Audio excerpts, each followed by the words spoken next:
Bapak Ibu, yang lalu kita sudah mendengar sharing dari Dr. Joko mengenai pelayanan dia sebagai tenaga medis dan dia harus menjadi garda terdepan dan banyak suka duka yang dialami selama menjadi dokter dan sudah menjadi berkat bagi kita semua. Kali ini kita menghadirkan seorang istri hamba Tuhan yang akan men-sharingkan apa sih. Mari kita bersama-sama mendengarnya. Inilah dia, Ibu Ernad. Ya, Halo Ibu Ernad. terima kasih Bu Termina, Pak Henry, Shalom. Silakan memperkenalkan dirimu ke semua orang. Ya, perkenalkan Bapak Ibu, nama saya Ernad Suryani Hareva. Dilihat dari marganya saya dari Nias, punya suami Obed Sudirman, punya 2 anak yang dianugerahkan Tuhan, cowok 2, Karisto dan Kesedia Bernard Abdiel. Oh, luar biasa. Kira-kira Bu Ernad ini lulusan sekolah teologi atau sebagai kaum awam? Iya, puji Tuhan saya lulusan teologi di Pacet, masuk tahun 2000. Tapi keluar karena masih ada praktek 1 tahun, jadi menyelesaikan praktek 1 tahun baru lulus tahun 2006. Ya. Kira-kira Bu Ernad itu ada pikiran nggak kok bisa jadi istri hamba Tuhan? Ceritakan.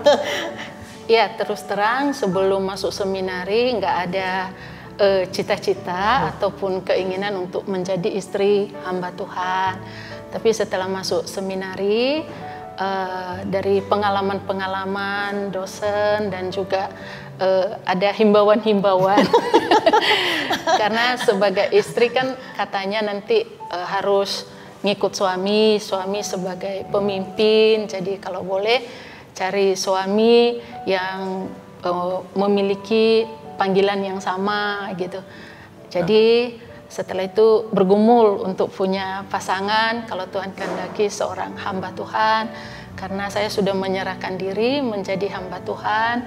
Jadi kalau boleh juga imam saya juga seorang hamba Tuhan. Nah, kalau boleh tahu ya, ini menarik juga nih. Sudah menyerahkan diri sebagai hamba Tuhan, Iya. tetapi pertamanya enggan ya suaminya hamba Tuhan. Kenapa ya? Karena masa itu belum kepikiran sejauh itu. Jadi untuk waktu masuk seminari juga belum kepikiran untuk menikah nantinya. Jadi memang komitmen dulu untuk menyerahkan hidup menjadi hamba Tuhan. Tapi sebelumnya sempat punya pacar ya? Iya, biasa. Gak apa-apa pacarnya. Jadi sebelum masuk sekolah teologi aja. Berarti waktu masuk seminar ini sudah punya pacar, teman gitu lah ya?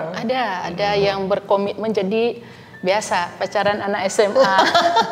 Jadi janjian nanti setelah lulus tetap memiliki hubungan. Jadi waktu saya masih seminari pun masih ada hubungan. Kontak-kontak. Tapi karena pertimbangan tadi ya yang kasih masukan kalau sebaiknya imamnya hamba Tuhan juga ya. Iya, jadi karena saya juga berpikir memang saya bergumul juga untuk pendamping kalau boleh hamba Tuhan. Jadi saya mengusulkan nih pacar saya ini untuk kalau boleh dia sudah sekolah waktu itu sarjana juga S1 masuk sama-sama kuliah. Saya meminta dia untuk kalau boleh masuk sekolah hamba Tuhan juga. Jadi pacarnya kuliah umum. Iya, betul. Jadi Bu Ernad di sekolah teologi. Betul, Jadi ya. setelah lulus minta dia masuk ke sekolah. Enggak, pada waktu masih studi ya? Belum. Suruh Masih studi. putus tengah jalan. Bukan. Pacarnya diminta untuk masuk seminari juga, cuman nggak bersedia kelihatannya. Iya, kalau boleh, ayo bisa Sama-sama. sama-sama masuk sekolah teologi ya. Tapi dia panggilannya menjawab, beda ya. nggak harus kan. Katanya gitu, nggak harus kan jadi sekolah teologi untuk melayani Tuhan seperti itu. Tapi tetap saya khawatir ke depannya gitu loh. Khawatir ke depannya kalau saya Dilarang melayani. ya mungkin banyak hal seperti itu kalau nggak sejalan atau sepanggilan seperti itu. Bagus sekali ya. Kira-kira sama Pak Obed itu sudah berapa lama? menikahnya sampai hari ini sudah berapa tahun? Oke, puji Tuhan, kenal Pak Obed itu pertama kali ya dia masuk sekolah teologi 2004 ya. Oke. Jadi waktu itu Beda lumayan dia. Bu Ermat 2000 tadi kan? iya, jadi saya masih sedang proposal itu, sedang proposal. Terus saya waktu itu jadi panitia ospek, panitia ospek. Terus saya jadi kakak tingkat ospek dia. Jadi dulu dia panggil saya kakak. Sekarang panggil Dede. Jadi kenalnya waktu ospek itu. Oke. Ya seperti itu. Jadi kenal selama masa perkenalan 6 tahun. Masa Tuhan, puji Tuhan sudah Tuhan anugerahkan keluarga 12 tahun. Wih, lama ya, 12 berarti 18 tahun ya? Iya, mengenal 18 Sampai tahun. jadi pacaran 6 tahun, kemudian menikah sudah 12 tahun. Iya, berarti betul. prosesnya 12 tahun sama Pak Obed ya dalam Iya. pernikahan. Oh, luar biasa sebagai istri hamba Tuhan itu kira-kira ini sekarang menarik sekali. Ayo kira-kira apa sih yang suka dukanya sebagai istri hamba Tuhan? Sukanya dulu, hal yang menyenangkan dulu, Oh, hal supaya yang Pak Obed juga dengar. Karena kita sama-sama lulus teologi dan kita sama-sama melayani, jadi sukanya menghadapi hal yang sama, bergumul juga pergumulannya sama, misalnya pergumulan-pergumulan jemaat, dan kita juga menyelesaikan masalah itu memiliki apa ya? Hati yang sama. Hati yang sama ya, kita berdoa, kita Cari kehendak Tuhan. mencari kehendak Tuhan, mengandalkan Tuhan, seperti itu. Jadi sukanya ya menghadapi hal yang sama, bisa saling mendukung pelayanan, bisa saling melengkapi. Jadi misalnya kalau pasangan berhalangan, saya bisa menggantikan. Oke, Seperti itu. betul. Jadi Saling melengkapi lah. Betul, saling melengkapi. Kira-kira kegiatannya apa ya? Mendukung Pak Obed sama-sama di pos itu apa sih yang dilakukan? Sama semua, semua bentuk pelayanan. Jadi pelayanan di sekolah minggu, dalam hal musik meskipun masih terus belajar juga, belum ahli-ahli. Terus pelayanan wanita, pelayanan ibadah umum, sekolah minggu, kunjungan juga. Oke. Jadi sama-sama. semua Jadi bentuk apa yang dilakukan Pak Obed? Jadi Bu Ernat mendampingi bersama-sama. Iya, betul. Support. Saya mendampingi, selalu menjadi Penolong. penolong. Oh, luar biasa. Pernah nggak merasa kok saya sepertinya nomor 2 ya? Pak Obed bisa khotbah, saya juga bisa. Pak Obed bisa main musik, saya juga bisa. Kok sepertinya saya yang nomor 2 ya? Pernah terpikir seperti itu enggak ya? Puji Tuhan sampai sekarang nggak punya pikiran seperti itu, karena kita memiliki tujuan yang sama, melayani Tuhan. Jadi bukan soal siapa Yang nomor satu. Nomor satu. Karena sudah dipersiapkan sebelumnya. Karena seringkali itu kan suaminya ya yang dapat sorotan gitu ya. Suaminya yang istri hamba Tuhan kan seringkali di belakang layar gitu. Maksudnya yang mendapat pujian itu juga suaminya, istrinya nggak dapat apa, seolah-olah nggak dapat apa-apa gitu ya. Nggak merasa gimana gitu ya. Yang dipuji suami, Iya. Istrinya kok nggak dipuji Saya sih? juga bisa khotbah gitu. Saya juga bisa main musik, bisa ngajar gitu. Ada pemikiran, loh kok saya nggak dipuji? Pernah satu saat. Oh, tidak. Puji tuh. Mungkin karena apa ya? Mungkin karena dikasih kesempatan sama ya. Juga pelayanan, jadi nggak pernah merasa saya kok tidak menonjol atau apa, Atau tidak dipuji. atau tidak dipuji, tidak. Yang penting Pak Obed dipuji, suami dipuji sudah senang nggak? Iya, waktu itu memang saya di Awal-awalnya nggak ada perasaan seperti itu, apalagi Gimana sudah tadi lulus. yang Pak Obed dipuji, Bu Ernat yang seneng gitu ya? ya puji Tuhan. Kalau suami dipuji ya berarti kan istri ikut juga. Berarti konsepnya sama Pak. Jadi sehati lah, sehati Iya. sepikir. Jadi suami dipuji termasuk istri juga senang ya, Iya, bangga. Ya, kita saling melengkapi saja, saling mendukung apa kelebihan, kekurangan, kita bisa saling melengkapi. Dan saya ingat waktu sebelum menikah kan mengikuti konseling pranikah, jadi disiapkan bahwa menjadi seorang istri hamba Tuhan itu diingatkan bahwa hamba Tuhan itu dia bukan milik istrinya saja, tapi milik semua jemaat. Milik Tuhan. sudah dikasih. Milik Tuhan, milik jemaat. Dia mendoakan orang lain, berkomunikasi dengan istri orang lain. Jadi juga harus siap hati. Ya, seperti itu harus siap. Apalagi sesama hamba Tuhan ya. Iya, saling melayani. Jadi dalam selama 12 tahun nggak ada perasaan seperti itu, puji Tuhan ya. Jadi fun-fun aja, senang, bahagia. Terus dukanya apa?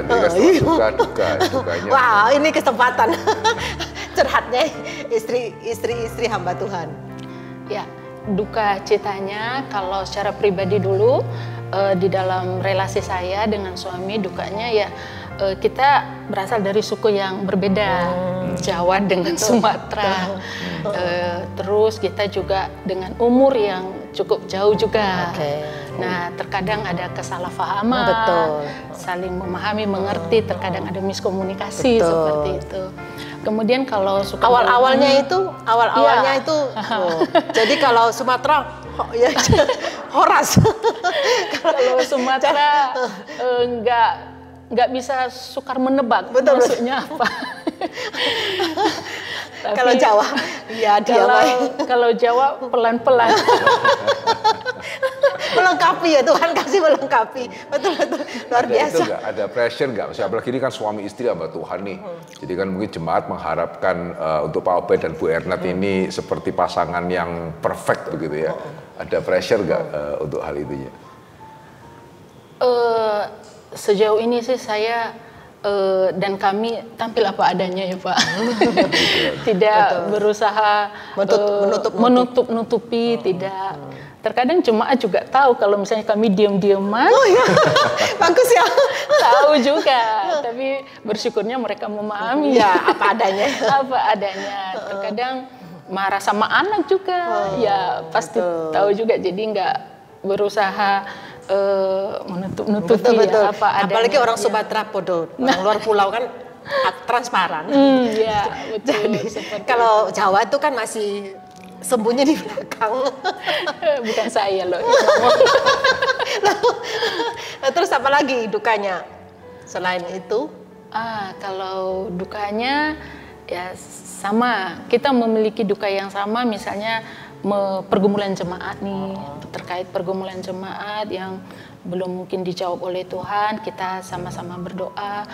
Jemaat yang mengundurkan diri dari pelayanan, jemaat yang kurang antusias melayani, jadi duka citanya di dalam pelayanan seperti itu. Kalau dalam keluarga ada pengaturan keuangan kan pasti dicatat. Kalau di dalam keluarga pastinya dukanya kalau sakit dulu ya. Kalau sakit itu pasti kepikiran, tapi kepikirannya pelayanannya seperti itu. Kalau dalam hal finansial, puji Tuhan, kita hidup dengan iman dan ya harus diatur, benar-benar harus diatur, harus bijaksana. Jadi kita berharap hanya kemurahan Tuhan saja. Terus kan kalau sebagai duka lagi apalagi nggak bisa seperti kayak orang awam bisa bebas ya. Nah itu terkadang kita ingin bergaul ya di luar, misalnya di luar jemaat, tapi tahu kalau ini istri hamba Tuhan, jadi membatasi diri. Iya, terkadang kenapa orangnya menjauh ya, kenapa orangnya merasa saya ini bukan orang atau malaikat. Jadi tahu istri hamba Tuhan mereka menarik diri. Iya, itu sama-sama terasa. temannya. Misalnya bersama dengan orang tua anak-anak di sekolah nih, tahu ini istri hamba Tuhan, jadi kayak ada jaga jaraknya, jaga jaraknya, jadi tidak leluasa bergaul lah dengan orang lain. Tapi kalau dengan jemaat fine aja, baik-baik aja. Orang luar termasuk misalnya warga juga, warga sekitar, misalnya dengan ibu-ibunya, kadang mungkin ada mereka takut salah ngomong atau apa. Kurang tahu. Seperti itu. Nah, kira-kira ada nasihat-nasihat apa nih untuk istri-istri pada umumnya begitu ya? Baik, sebagai pengalaman. Jadi kalau untuk istri hamba Tuhan ya banyak bersabar, banyak bersabar untuk pelayanan suami, untuk tetap bisa support, untuk bisa tetap mendukung dalam doa. Dan untuk istri-istri pada umumnya, ayo kita juga mensupport suami, dan terlebih suami yang bisa melayani Tuhan juga, menjadikan talenta-talenta karunia yang dimiliki keluarga untuk melayani Tuhan. Ya. Oke. Yang sudah melayani? Yang sudah melayani untuk tetap setia melayani, tetap Melayani semangat suami, melayani Tuhan ya. Melayani Tuhan. Ya. Sip. Oke, kita akan mendengar renungan firman Tuhan yang akan disampaikan oleh Pendeta Henry. Puji Tuhan, satu sharing yang sangat baik yang kita boleh dengarkan bersama-sama. Nah, untuk meresponi sharing ini, saya ingin mengajak kita membuka dari 1 Petrus pasal yang ketiga, ayat yang pertama hingga ayat yang pertama dan ayatnya yang ke-6. Ya, 1 Petrus pasal ketiga, ayat yang pertama dan ayat yang ke-6, demikianlah firman Tuhan.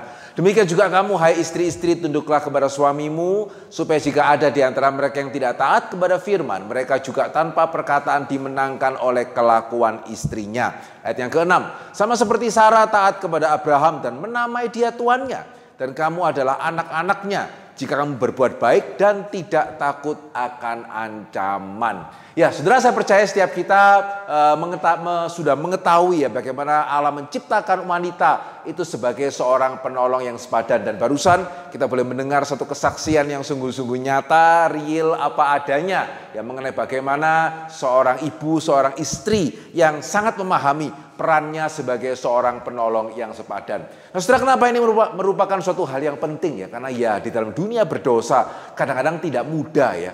Ya, sebagai penolong yang sepadan itu bisa menjadi sesuatu hal yang rumit. Kenapa? Ya karena ketika Tuhan menciptakan seorang wanita menjadi seorang penolong, itu berarti wanita yang bersangkutan pasti mempunyai kapasitas. Betul? Ya karena kalau dia tidak mempunyai kapasitas, tidak mempunyai kemampuan, bagaimana bisa menjadi penolong? Ya dia hanya akan bisa menjadi beban. Ya sehingga seperti tadi kita melihat bagaimana, kalau saudara mungkin yang mengenal keluarga dari Pak Obed dan Bu Ernat, saudara akan tahu ya Pak Obed bisa khotbah, Bu Ernat juga bisa. Ya Pak Obed bisa melayani musik, Bu Ernat juga bisa. Pak Obed juga bisa melayani anak-anak sekolah minggu, Bu Ernatnya juga bisa, begitu ya. Ya sehingga ketika Alkitab mengatakan ya seorang wanita diciptakan menjadi seorang penolong, itu justru bukan berarti seorang wanita tidak bisa apa-apa. Ya karena bagaimana sekali lagi bisa menjadi penolong kalau tidak bisa apa-apa. Ya sehingga kalau kita mengerti secara benar ya, kata penolong yang sepadan itu merupakan sesuatu berkat, sesuatu anugerah yang berarti seorang wanita diciptakan dengan kapasitas, kemampuan begitu ya, kemungkinan yang bisa jadi tidak kalah dengan pria. Tapi persis di sini kemudian menjadi hal yang rumit. Kalau suami saya bisa khotbah, saya juga bisa. Ya suami saya itu pinter, saya juga tidak kalah pinter, begitu ya. Suami saya apalagi bisa cari uang, saya bisa cari uang lebih banyak. Kenapa saya yang menjadi penolong? Begitu ya, sehingga salah seorang hamba Tuhan, saya masih mengingat dia pernah mengatakan ketika hal ini terjadi, maka seperti istri Ayub misalnya. Ya, ketika Ayubnya masih begitu sukses ya dia bisa menempatkan diri sebagai penolong, tapi ketika Ayub sudah jadi seperti itu, begitu ya, saudara tahu ya apa yang dikatakan oleh istri Ayub begitu ya. Ya sudahlah, kutukilah Tuhan dan matilah. Ya, seorang hamba Tuhan mengatakan pada waktu itu dia berhenti menjadi penolong, dia mulai menjadi perongrong. Begitu ya, tidak lagi menjadi penolong, ya tetapi malah menyusahkan suaminya. Nah, saudara, ya di sini kita harus berhati-hati sekali ya karena sekali lagi kita mempunyai kemampuan. Kenapa kalau kita mempunyai kemampuan saya mesti menjadi penolong? Kenapa bukan saya menjadi yang terutama? Ya sehingga dari sharing tadi kita melihat bagaimana sesuatu hal yang baik. Ya ketika kita mengikut Tuhan, ketika kita taat kepada apa yang Tuhan katakan. Tadi saya betul-betul tidak ada janji ya pada waktu tanya, Bu Ernat merasa bahagiakah? Gitu ya, karena sering kali memang istri hamba Tuhan itu seolah-olah ya nomor 2. Begitu ya, kan jemaat lebih memperhatikan hamba Tuhannya. Tapi menarik sekali dikatakan ya dia juga bahagia ya ketika suaminya itu berhasil, ketika suaminya itu bahagia. Dan sebaliknya saudara, ya ketika kita melihat ya, istri-istri yang mau menjadi lebih daripada suaminya bisa jadi berhasil, tetapi apakah bahagia itu hal yang berbeda. Begitu ya, bisa jadi dia sepertinya bangga, tapi bangga itu seringkali tidak sama dengan bahagia. Ya, sehingga saya cukup terkejut ya pada beberapa waktu yang lalu mendengarkan satu seminar mengenai menopause, begitu ya. Saya ingat saudara mungkin yang pernah ikut konseling pranikah, pada waktu setiap kali saya membimbing konseling pranikah, ya biasanya sesi terakhir ya yang dibawakan sebelum pasangan itu menikah, begitu ya. Biasanya mengenai hubungan suami istri. Ya, dan di sana seringkali saya mengingatkan ya apa yang Alkitab katakan, hai istri, tubuhmu bukan milikmu tetapi suamimu. Hai suami, tubuhmu bukan milikmu tetapi milik istrimu. Ya kenapa ini perlu diingat? Karena seringkali hubungan suami istri itu dijadikan alat transaksional. Begitu ya? Ya sehingga kalau kamu mau melakukan ini ya kamu mesti menyenangkan saya. Ya kalau kamu tidak menyenangkan saya ya jangan berharap. Begitu ya, tidak bisa kamu mendapatkan itu gitu ya, sehingga tanpa sadar kadang-kadang ya bisa jadi ya ada suami yang kurang peka begitu ya kepada keadaan istrinya, tetapi juga bukannya tidak sedikit kemudian kaum ibu begitu ya, kaum istri yang menjadikan ini sebagai transaksional ini ya, sehingga kalau kamu mau dipenuhi kamu juga mesti melakukan ini dan ini, make me happy begitu ya, ya aku akan melakukan juga sebaliknya. Ya, sehingga saya terus menasihatkan di pertemuan terakhir, jangan ya, itu tidak baik. Tapi yang membuat saya terkejut ya pada waktu tadi saya mengatakan saya ikut satu seminar mengenai menopause dibawakan oleh Pendeta Nyoman ya. Saudara yang mau bisa ke YouTube-nya Yayasan Karis. Ya tahu ya Yayasan Karis, di sana barusan sebulan yang lalu mungkin ya Pak Nyoman membahas mengenai menopause, dan di sana saya baru menyadari ya ternyata justru ya wanita-wanita yang tidak sering melakukan hubungan suami istri dengan suaminya begitu ya mempunyai potensi mengalami masa menopause yang lebih sulit. Itu saya baru tahu itu.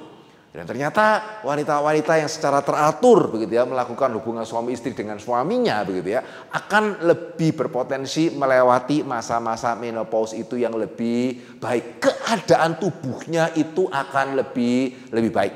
Nah, saudara, sekali lagi saya tidak akan masuk ke dalam hal teknis, saya juga tidak menguasai hal teknis itu. Saudara sekali lagi kalau mau bisa melihat tadi ya YouTube dari Yayasan Karis, silakan saudara cari seminar mengenai menopause. Tapi yang mengejutkan saya pada waktu mendengar itu ya, mengingatkan saya kepada Kejadian pasal ketiga, ya ketika Tuhan berbicara kepada Hawa.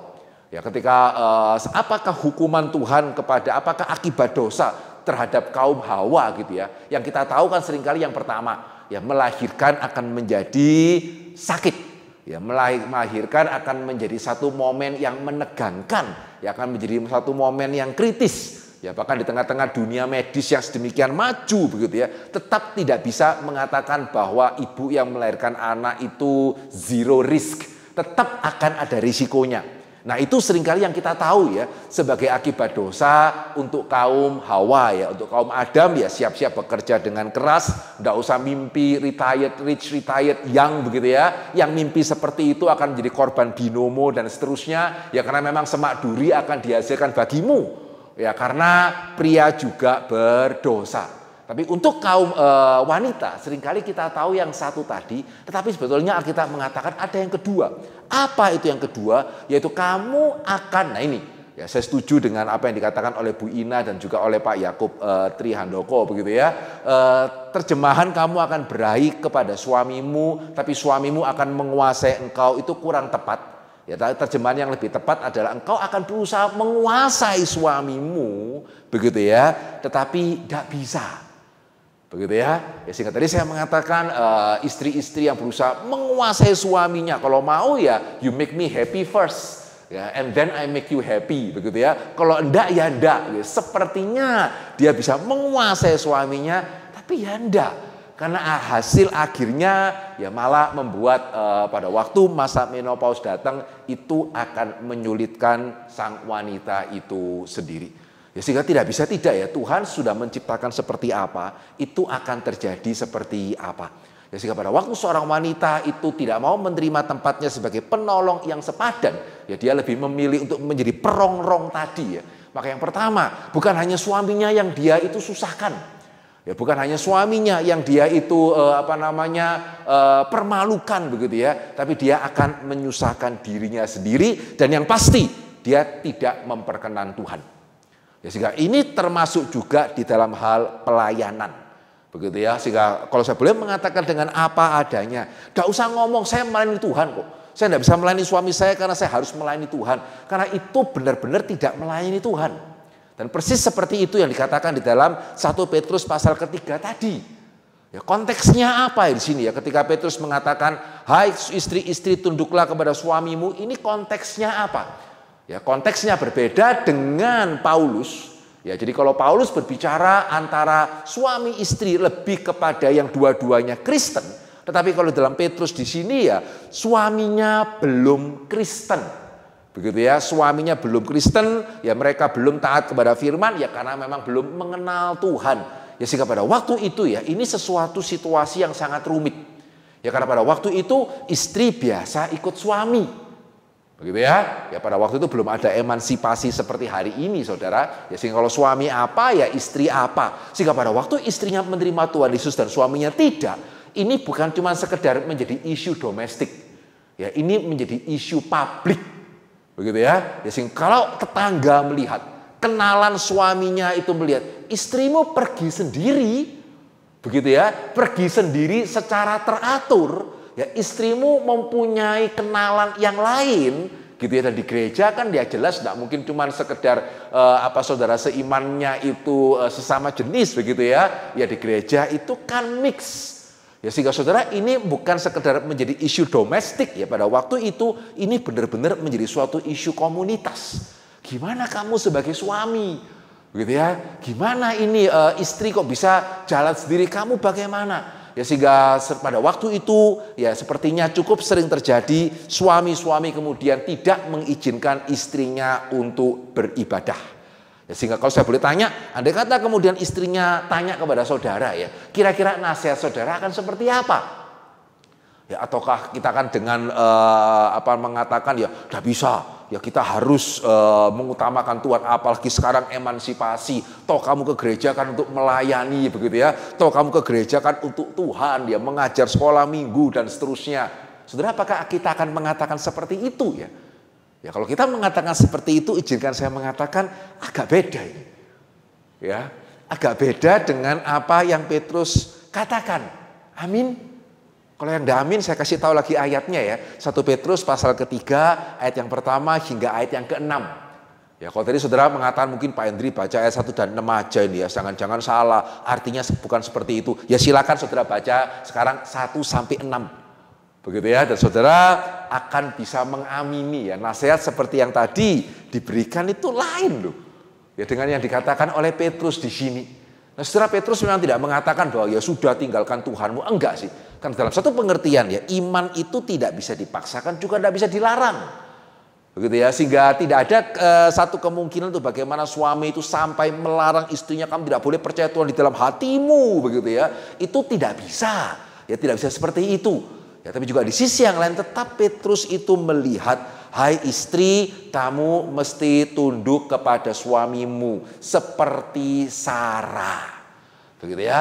Ya sehingga Sarah ini merupakan satu contoh perjanjian lama yang sangat baik. Bahkan mungkin salah satu contoh terbaik di seluruh Alkitab. Karena di satu sisi kita melihat Sarah ya, bukan tipe perempuan yang pasif dan tidak ngerti apa-apa.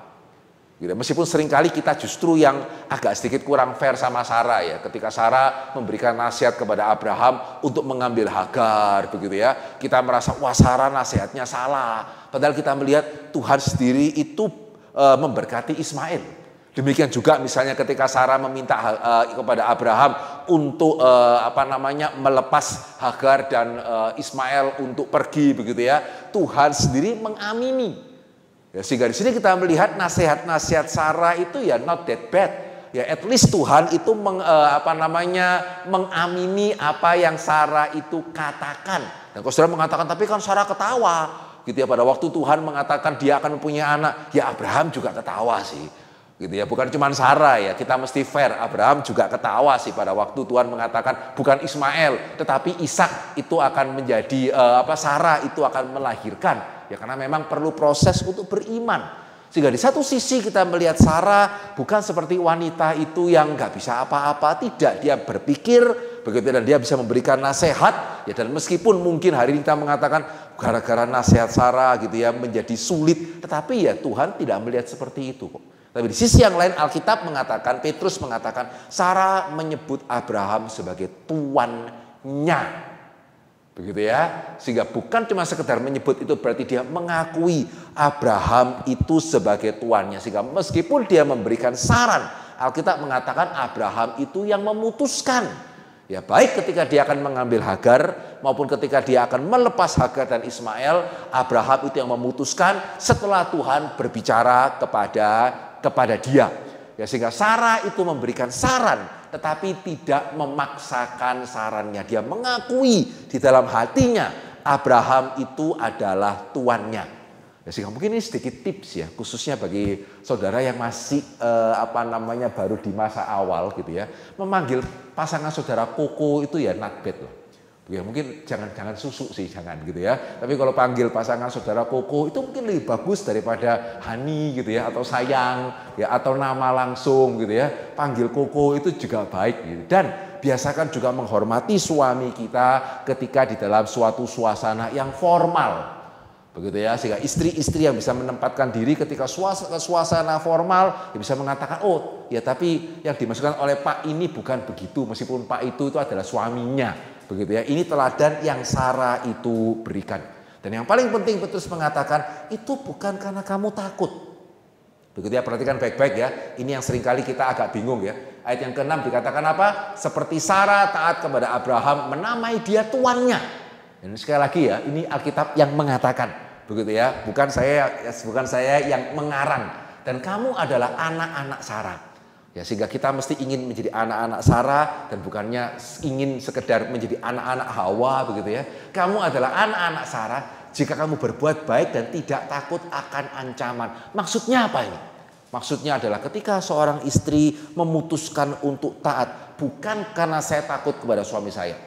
Bukan karena saya tidak bisa apa-apa, bukan karena saya tidak bisa mandiri, bukan karena saya bergantung. Itu kenapa nggak mau ya gimana? Kalau tidak dikasih uang belanja saya matang begitu ya. Bukan karena takut akan ancaman, bukan karena takut akan suaminya, tetapi seperti dikatakan ayat yang ke-5 begitu ya. Karena saya menaruh pengharapan saya kepada Tuhan. Begitu ya, sehingga pada waktu saya melakukan apa yang Tuhan itu kehendaki, Tuhan akan bekerja ya, sehingga pada waktunya ya suami-suami yang belum percaya Tuhan ini akan dibawa kepada Tuhan, suami-suami yang belum tertarik melayani ini akan ikut melayani begitu ya, ketika kita berharap kepada Tuhan dan berani untuk taat kepada Dia. Ya, sehingga saudara, biarlah sharing tadi dan sekali lagi perenungan firman Tuhan boleh memimpin kita. Sekali lagi, wah ini kok untuk kaum Hawa gitu ya. Ya untuk kaum Adam pun firman Tuhan juga ada nasihatnya. Ya kasihlah istrimu, perlakukan dia sebagai ahli waris daripada Tuhan. Tapi untuk kali ini ya bukan untuk bermaksud tidak adil begitu ya, tapi sesuai dengan sharing tadi. Ya biarlah untuk kali ini sebagai istri-istri Kristen ya, bahkan mungkin kita yang rajin melayani, kita juga perlu bertanya. Ya karena sekali lagi saya mengatakan jangan ngomong melayani Tuhan. Ya pada waktu kita tidak taat kepada firman-Nya gitu ya. Itu susah untuk dibenarkan. Tapi biarlah ya kita boleh belajar taat kepada Tuhan, kita boleh belajar taat kepada firman-Nya, dan kita akan melihat bukan cuma kita yang melayani, tapi bagaimana kita boleh melayani bersama-sama sebagai satu keluarga. Puji Tuhan, Tuhan memberkati. Bapak Ibu, kita sudah mendengar firman Tuhan yang sudah disampaikan oleh Pendeta Henry. Tiba masanya kita akan bersama-sama menaikkan doa syafaat. Mari kita masuk di dalam doa syafaat. Yang pertama, kita berdoa untuk Ibu Ernat sebagai istri hamba Tuhan agar diberikan hikmat untuk menjadi istri yang mendampingi suami di dalam melayani Tuhan dan mendidik anak-anaknya di dalam Tuhan. Berdoa untuk Bapak Obed supaya sebagai kepala keluarga agar Tuhan pimpin dalam keluarganya. Saya minta Pendeta Hendrik untuk mendoakan keluarga Ibu Ernat. Ya Tuhan, kami sungguh bersyukur untuk kesaksian yang boleh kami dengarkan bersama-sama pada kesempatan ini. Bersyukur untuk keluarga Pak Obed dan juga untuk Bu Ernat, yang bagaimana sudah boleh melayani Engkau dengan setia selama 12 tahun pernikahan mereka ya Tuhan. Yang berdoa kiranya seperti Engkau boleh memakai mereka untuk boleh melayani Engkau bersama-sama. Tuhan pakai juga kiranya untuk keluarga Pak Obed dan Bu Ernat untuk melayani Tuhan juga di waktu-waktu yang terkemudian. Berdoa untuk pelayanan di Elion Puri ya Tuhan. Berdoa kiranya Engkau juga boleh memakai untuk Pak Obed dan Bu Ernat sehingga pelayanan di sana sungguh-sungguh boleh berkembang dan bahkan juga boleh lebih lagi ya Tuhan, boleh punya tempat ibadah yang tetap, boleh menjadi rayon ya Tuhan, dan juga bagaimana jemaat-jemaat boleh bertumbuh menjadi orang-orang Kristen yang mengasihi Engkau secara dewasa. Kami berdoa berikan kesehatan juga untuk Pak Obed dan juga Bu Ernat, demikian juga untuk menyerahkan kedua putra mereka di dalam masa depan mereka. Tuhan boleh pimpin dan Tuhan boleh sertai sehingga kedua putra ini ya Tuhan pada waktunya boleh memuliakan nama Tuhan, menjadi sukacita bagi kedua orang tua mereka. Terima kasih Bapa dalam kerajaan surga, dalam nama Yesus kami berdoa. Amin. Amin. Kemudian berdoa bagi setiap istri-istri dimanapun berada, baik di Elion Satelit, di Puri, supaya setiap istri-istri boleh menjadi istri yang takut akan Tuhan, boleh setia mendampingi suami, boleh bersama-sama melayani Tuhan. Kami minta Ibu Ernat berdoa untuk hal ini. Tuhan, kami mengucap syukur untuk pasangan yang Tuhan beri bagi kami dan juga keluarga yang Tuhan anugerahkan. Kami berdoa jadikan kami menjadi pasangan yang sungguh boleh hidup memuliakan nama Tuhan dan menjadi keluarga seperti yang dikehendaki oleh Tuhan. Ya. Hati yang takut akan Tuhan dan juga memaknai tujuan sebuah keluarga untuk boleh melayani Tuhan dan memuliakan Tuhan. Jadikan kami menjadi istri-istri yang sungguh diberi kekuatan dan juga kasih di dalam melayani keluarga, baik suami dan juga anak-anak, dan juga bagaimana menjadi istri yang menjadi teladan, menjadi saksi iman, dan hidup kami memuliakan Engkau. Amin. Dalam nama Yesus kami berdoa dan bersyukur. Amin. Selanjutnya kita berdoa bagi bapak-bapak sebagai kepala keluarga supaya Tuhan memberikan hikmat untuk menjadi imam dalam keluarga dan boleh membawa seisi keluarga untuk hidup takut akan Tuhan. Saya akan membawa dalam doa. Bapa dalam surga, kami berdoa menyerahkan untuk setiap bapak-bapak di dalam keluarga. Tuhan, Engkau memimpin, menyertai mereka, memberikan hikmat kebijaksanaan sebagai kepala keluarga, diberikan hati yang takut akan Tuhan. Sebagai imam boleh memimpin keluarga untuk istri dan anak-anak, boleh bersama-sama berbakti kepada Tuhan, hidup takut akan Tuhan, sehingga keluarga mereka diberkati oleh Tuhan, punya iman yang kuat dan hidup sungguh-sungguh mencari kehendak Tuhan dan berjalan sesuai pimpinan Tuhan. Bapa berkati setiap kepala keluarga, setiap bapak-bapak, baik yang masih muda maupun yang senior, dimanapun mereka berada, supaya mereka diberikan kesehatan, diberikan kasih yang lebih dan diberikan hikmat. Terima kasih Tuhan, di dalam nama Yesus kami berdoa. Amin. Amin. Selanjutnya kita bersama-sama berdoa bagi setiap anak-anak di dalam keluarga, baik anak sekolah minggu sampai dewasa sebagai anak dalam keluarga, supaya mereka boleh menjadi anak-anak yang cinta akan Tuhan dan hormat kepada orang tua dan hidup takut akan Tuhan. Untuk doa ini minta Pendeta Hendrik.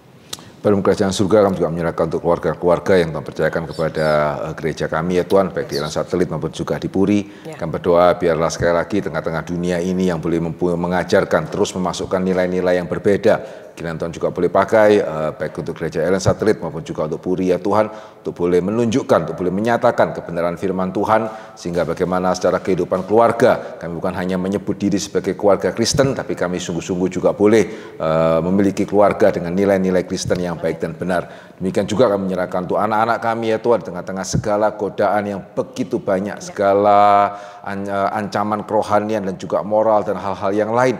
Kami sungguh berdoa Tuhan juga boleh pakai gereja Tuhan, Tuhan juga boleh pakai untuk persekutuan-persekutuan yang ada ya Tuhan, untuk boleh menguatkan mereka, mempersiapkan mereka, dan bahkan bukan hanya sekedar menjaga mereka untuk mereka tidak jatuh, tapi bagaimana mereka juga boleh menjadi garam dan terang. Amin. Di tengah teman-teman mereka. Berikan hikmat bijaksana, mohon pertolongan daripada Tuhan. Dalam nama Yesus kami berdoa. Amin. Amin. Kemudian kita ada waktu diam sejenak, berdoa bagi pergumulan kita masing-masing. Dimanapun Bapak Ibu berada, mungkin pun punya pergumulan dalam kesehatan, Pergumulan dalam pekerjaan, pergumulan dalam keluarga, pergumulan dalam masa usia lanjut, dan pergumulan di dalam segala hal. Kita serahkan kepada Tuhan supaya Tuhan yang akan menolong, memberikan jalan keluar dan memberikan kekuatan iman untuk boleh menjalani hari ke depan. Mari kita ambil waktu teduh, kita menyerahkan segala pergumulan kita secara senyap.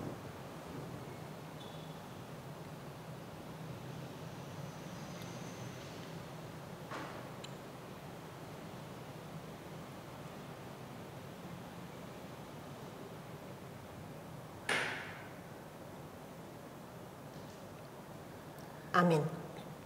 Selanjutnya kita bersama-sama berdoa untuk bangsa dan negara. Berdoa agar KPU periode 2022 sampai 2027 yang baru dilantik Presiden dapat segera menjalankan tugas dan kewenangannya untuk mempersiapkan pemilu dan pilkada serentak 2024 sesuai dengan tahapan yang sudah ditentukan. Mari kita membuka suara, kita berdoa. Bapa dalam surga, Tuhan, kami menyerahkan untuk KPU periode 2022 sampai 2027 yang baru dilantik oleh Presiden.